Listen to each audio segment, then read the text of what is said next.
Assalamualaikum warahmatullahi wabarakatuh. Selamat datang di channel kami, Psikologi Menjani C. Dalam video ini, kami akan mempresentasikan materi yang membahas tentang subjective well-being. Sebelum kita mempresentasikan poster ini, saya perkenalkan terlebih dahulu anggota kelompok kami. Yang pertama, ada Safira Hoirunisa Asikin dengan NIM 102. Yang kedua, ada Muhammad Reza Naufal F dengan NIM 104. Yang ketiga, ada Naura Nadifa dengan NIM 118. Yang keempat, ada Siti Desti Johairiyah dengan NIM 120. Dan yang terakhir dengan saya sendiri, itu Rizky Muhammad Dismawan dengan NIM 135. Baiklah, kita langsung ke materi. Sebelumnya, ada yang tahu apa itu subjective well-being atau sering kita sebut SWB?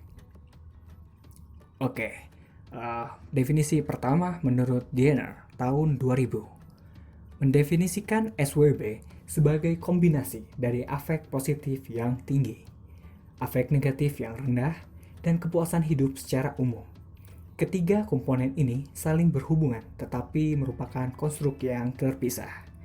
Istilah SWB juga sering digunakan sebagai sinonim dari happiness atau kebahagiaan. Yang kedua, menurut Kim Prieto dalam Wheels tahun 2007, mengungkapkan konsep dari SWB menjelaskan evaluasi individu, baik positif maupun negatif, tentang bagaimana individu menjalani kehidupannya.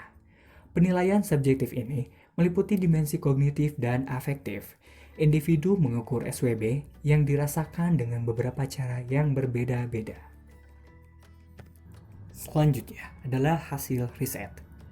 Salah satu hasil risetnya adalah yang pertama, hubungan antara self-esteem dengan subjective well-being pada siswa SMK.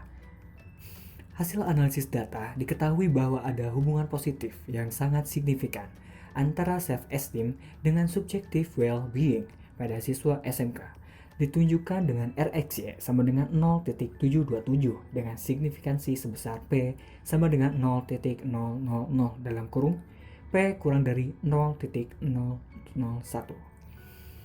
Sehingga dapat dilihat bahwa hipotesis penelitian ini diterima. Sumbangan efektif yang diberikan variabel self-esteem terhadap variabel subjective well-being sebesar R⁻0,528 atau 52,8%. Kesimpulan dari penelitian ini adalah ada hubungan positif antara self-esteem dengan subjective well-being pada siswa SMK, dan peran dari self-esteem terhadap subjective well-being cukup besar. Kemudian, hasil riset yang kedua, hubungan antara coping stress dengan subjective well-being pada mahasiswa luar Jawa. Hasil analisis korelasi menunjukkan bahwa nilai signifikansi pada variabel coping stress dan subjective well-being kurang dari 0.05, yaitu P sama dengan 0.00. Sehingga dapat disimpulkan bahwa ada hubungan antara coping stress dengan subjective well-being dengan koefisien korelasi sebesar 0.604. Selanjutnya, kita bahas dimensi subjective well-being. Dimensi subjective well-being dibagi menjadi dua dimensi. Yang pertama, dimensi kognitif. Dimensi kognitif direpresentasikan dalam bentuk kepuasan hidup secara global atau umum, dan kepuasan terhadap hal yang lebih spesifik, seperti pekerjaan, keluarga, dan sebagainya. Life satisfaction merupakan penilaian kognitif seseorang mengenai kehidupannya.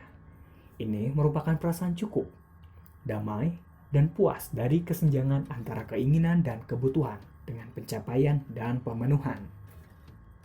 Mencakup area kepuasan, domain satisfaction individu di berbagai bidang kehidupannya, seperti bidang yang berkaitan dengan diri sendiri, keluarga, kelompok teman sebaya, kesehatan, keuangan, pekerjaan, dan waktu luang. Artinya, dimensi ini memiliki gambaran yang multifaset, sangat bergantung pada budaya dan bagaimana kehidupan seseorang itu terbentuk. Andrew dan Whitney juga mengatakan bahwa domain yang paling dekat dan mendesak dalam kehidupan individu merupakan domain yang paling mempengaruhi SWB individu tersebut. Kemudian, dimensi yang kedua adalah dimensi afektif.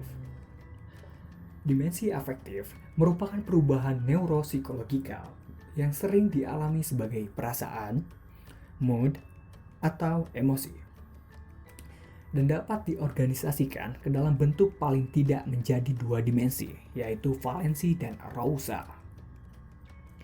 Mood dan emosi yang biasa dikenal dengan afek merepresentasikan evaluasi individu terhadap setiap peristiwa yang ada di dalam hidupnya.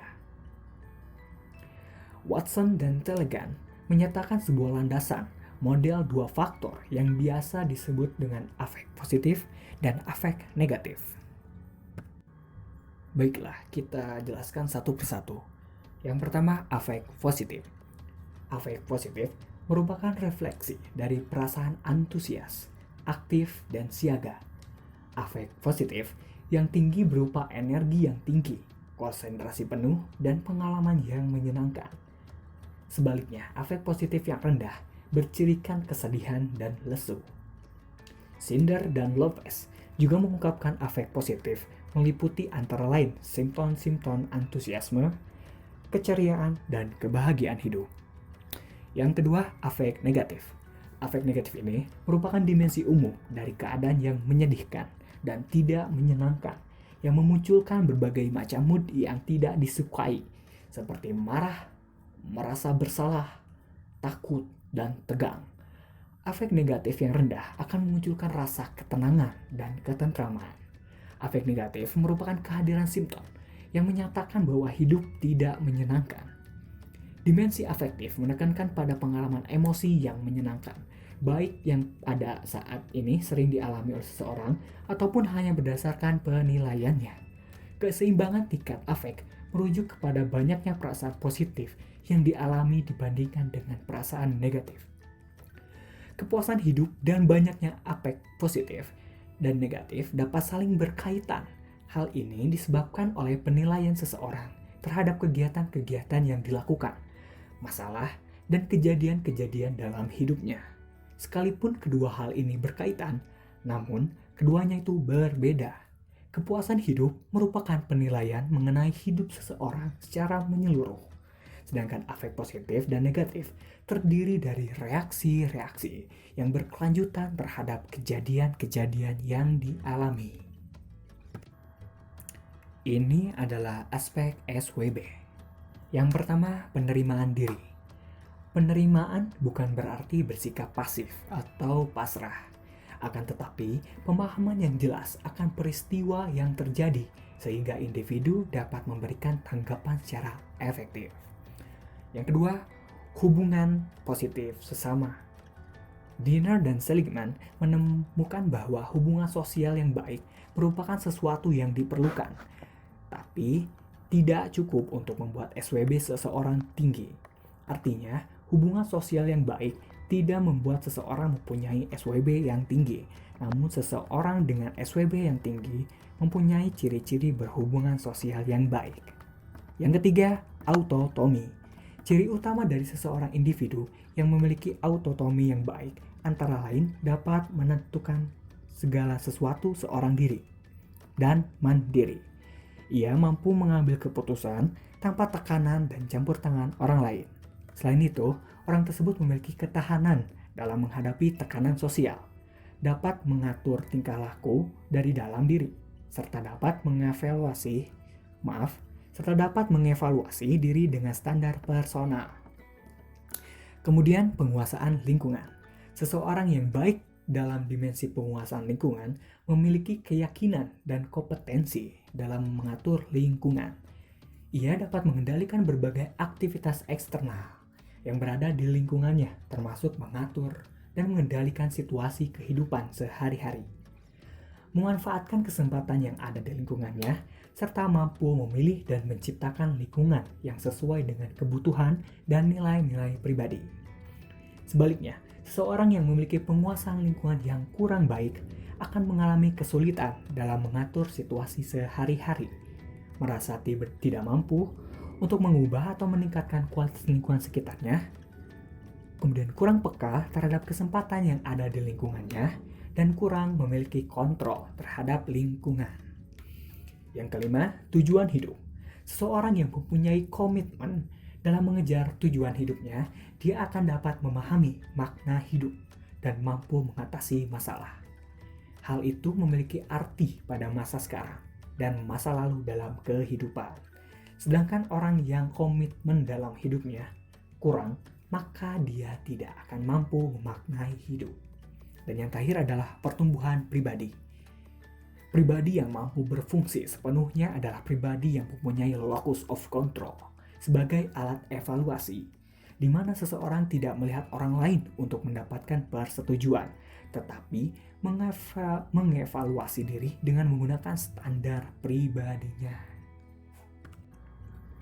Oke, kita masuk ke peran variabel dalam masa pandemi. Di masa pandemi seperti ini, peran subjective well-being sangat berpengaruh karena saat ini sebagian orang sedang menjalankan bekerja secara jarak jauh, sekolah di rumah, dan melakukan aktivitas lebih banyak di rumah karena pandemi COVID-19. Subjective well-being merupakan istilah yang memiliki keterkaitan erat dengan kebahagiaan atau happiness.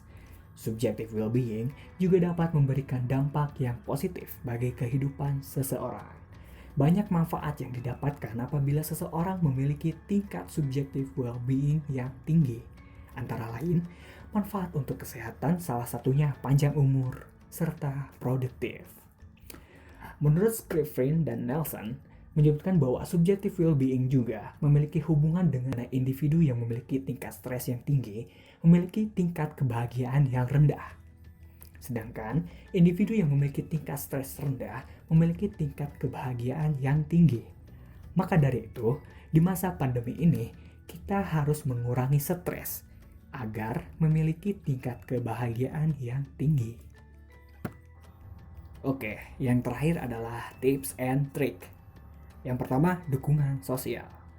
Karena dukungan sosial tersebut salah satu faktor yang mempengaruhi subjective well-being, jika individu tersebut mendapatkan dukungan sosial dari masyarakat atau lingkungan sekitar, baik teman, keluarga, masyarakat, dan lain-lain, individu ini akan mempunyai subjective well-being yang tinggi.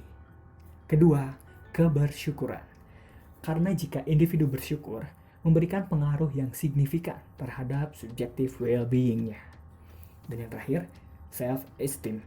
Self-esteem di sini memiliki keterkaitan dengan subjective well-being, di mana jika individu memiliki self-esteem yang tinggi, akan sangat berpengaruh yang signifikan terhadap subjective well-being-nya. Jadi teman-teman harus mementingkan pertama dukungan sosial, kemudian kebersyukuran, dan self-esteem. Oke teman-teman, mungkin segitu saja penjelasan dari kelompok 3 mengenai subjective well-being.